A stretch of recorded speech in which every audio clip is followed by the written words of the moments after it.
Jussie Smollett. 2 months ago, the Empire actor was attacked by 2 Trump supporters who turned out to be Nigerian weightlifters. But then, Jussie was arrested for working with them to fake a hate crime. But then, the charges were dropped for no reason. And then, Jussie said the brothers really did attack him, but they were in whiteface. And now, the story's starting to get weird. The 2 brothers who allegedly faked the Jussie Smollett attack are now suing the Empire actor's legal team. They say Smollett directed every aspect of the hoax. The brothers are suing for defamation. They claim they suffered extreme emotional distress. Smollett's attorneys have called that federal lawsuit ridiculous. Okay.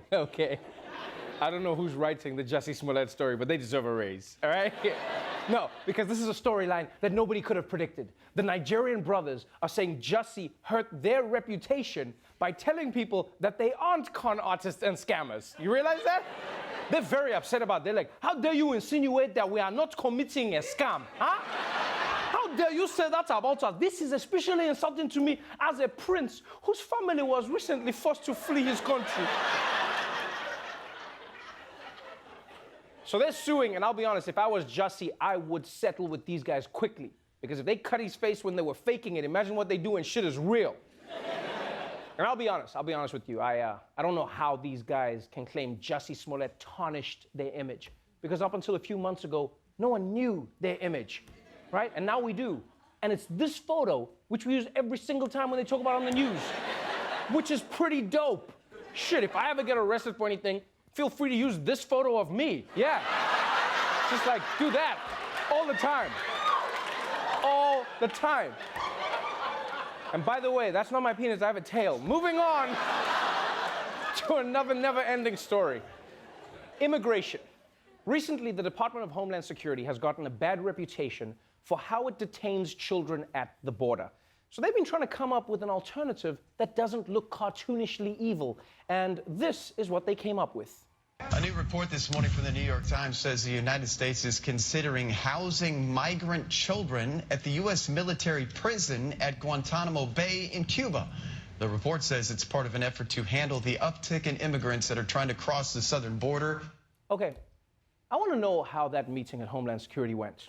Who came up with this idea? People like, guys, people are already mad at us for separating children from their parents. What can we do to fix this? We can throw them in Guantanamo? My man. This is a horrible idea.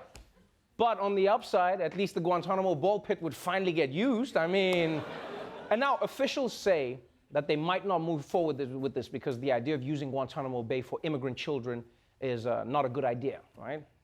I guess they realize how inhumane it is. And not just for the kids, but for the prisoners, right? They now have to share their prison with kids. Like, forget waterboarding, living with toddlers, that's the real torture. They'll be like, no, not Paw Patrol again, please, no! Dogs cannot operate vehicles, no!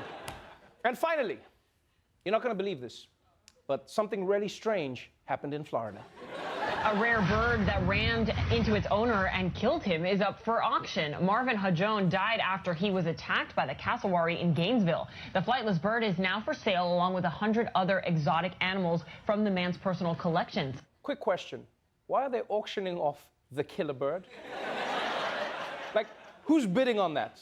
Is there someone out there showing up like, 200, I'll fight that bird? And you know what? Like, people are like, this bird, I can't believe it. But let's be fair, people. We murder birds every day. Like, hundreds of thousands of them. Yeah. So life really is about perspective. We call this bird a murderer, but chickens locked up in farms everywhere, they're like, yo, that's our Malcolm X. That's what that is. That was revenge. They're getting tattoos of that bird on themselves right now. And Florida or not, it is shocking to hear that there's a bird that can kill people. It's like finding out there's a gerbil that commits arson. Mr. Snickers, no!